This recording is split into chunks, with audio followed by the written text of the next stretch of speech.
हमारा फ्रेज है या फ्रेजल वर्ब है स्वॉलो एन इंसल्ट।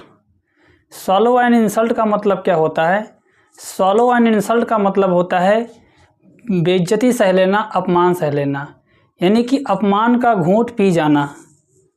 अर्थात कहने का मतलब यह हुआ, कोई आपको अपमानित करे और उस अपमान को आप बोलना चाह रहे हों, उस अपमान का बदला आप देना चाह रहे हों, फिर भी किसी वजह से, मजबूरी से आप उस अपमान को सह जाते हैं, झेल जाते हैं और एक भी शब्द बोलते नहीं हैं, उसका प्रत्युत्तर नहीं देते हैं।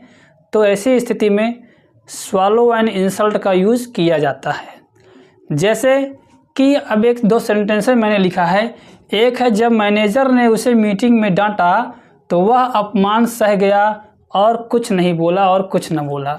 इसका मतलब हुआ, जब मैनेजर ने उसे मीटिंग में डांटा तो उस अपमान को सह गया, जवाब नहीं दिया, क्योंकि उसकी मजबूरी थी। उसकी मजबूरी ये थी कि वह जो है उसको डर था, खतरा था कि अगर वो बोलता, जवाब देता तो उसकी नौकरी चली जाती। अर्थात मजबूरी में अपमान को झेल जाना, सह जाना, ये क्या हुआ? ये हुआ स्वॉलो एन इंसल्ट। अब देखिए, जैसे जब मैनेजर ने उसे मीटिंग में डांटा, when the manager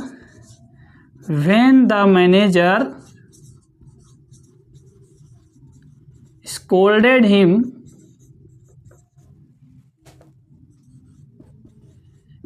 in the meeting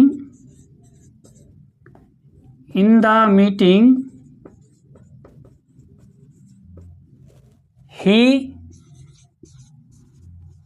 swallowed an insult and didn't say a word। और कुछ बोला नहीं, बस मुस्कुरा के टाल दिया। तो ऐसी स्थिति में स्वॉलो एन इंसल्ट का यूज हो गया, स्वॉलोड एन इंसल्ट। अब है, उसने पार्टी में मेरा मजाक बनाया लेकिन मैं बेइज्जती सह गया। इसका मतलब हमको क्या हुआ, उसने पार्टी में मेरा मजाक बनाया लेकिन मैं उस अपमान को सह गया, क्योंकि मुझे चिंता थी कि हो सकता है कि हमारी दोस्ती टूट जाए या माहौल ख़राब हो, इसलिए उस अपमान को मैं सह गया और बोला नहीं। तो इसका होगा ही मॉक्ड मी। मॉक्ड मीन्स होता है मजाक बनाना, किसी का हंसी करना, किसी को लेकर। He mocked me in the party but I swallowed an insult। इस प्रकार के सेंटेंसेस में इस प्रकार से swallow an insult का यूज किया जाता है। Thank you.